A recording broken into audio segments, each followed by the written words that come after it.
বাংলাদেশ জাতীয়তাবাদী দল বিএনপির পর্তুগালের কমিটির সদস্য সচিব সাইফ আহমেদ সুইট এবং যুগ্ম আহ্বায়ক শেখ খালেদ আহমেদ মিনহাজের বিরুদ্ধে মিথ্যা সংবাদ প্রচার হচ্ছে জানিয়ে প্রতিবাদ সভা করেছে পর্তুগাল বেজা শাখা বিএনপি।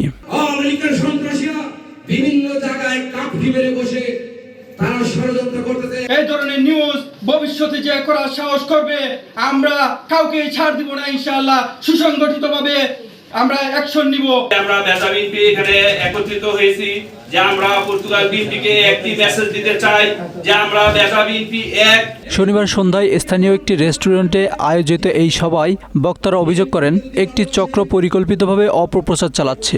বেজা বিএনপির সিনিয়র নেতা বদরুদ্দিন আহমেদ কামরান বলেন, কিছু অনুপ্রবেশকারী পর্তুগাল বিএনপি তথা বেজা বিএনপির নামে টাকা দিয়ে মিথ্যা বানোয়াট নিউজ বানিয়েছে। আমরা এই নিউজের প্রতিবাদ জানাই।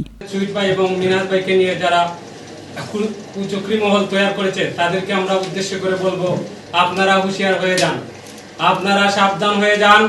বাংলাদেশ জাতীয়তাবাদী দলের নেতাকর্মীর ব্যাপারে আপনারা কলম লিখতে চাইলে বুঝে লিখবেন, আপনারা আগে বুঝেন বাদে কলম ধরেন।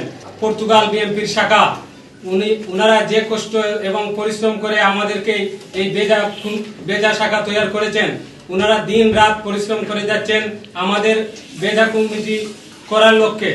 সম্মানিত উপস্থিতি, আরো জানেন আপনারা আমাদের যে সদস্য সচিব সহ আমাদের আবু সাইব ইউসুফ তালুকদার সাহেব, শেখ খালেদ আহমেদ মিনহাজ ভাই সহ সকল নেতৃবৃন্দ যারা, কাজল ভাই, জামান ভাই, সবাই, মন ভাই সহ যারা লিসবনে নেতৃত্ব দিচ্ছেন, তারা সবাই কিন্তু অত্যন্ত পরিশ্রম করে। এই প্রতিবাদ সফল হইল সায়েদ আহমদ সুইট ভাই এবং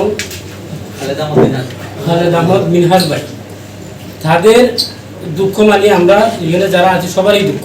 ভুইফোর মিডিয়ার এই অপপ্রচারের ব্যাপারে সবাইকে সজাগ থাকতে হবে। মিথ্যা সংবাদ প্রচার করেছেন, আমি তাদেরকে সোচ্চার করতে চাই, তাদের বিরুদ্ধে আমি একাত্মতা ঘোষণা করতে চাই। Bangla affairs news desk. Bangladesh জিন্দাবাদ, বাংলাদেশ জাতীয়তাবাদী দল বিএনপি জিন্দাবাদ।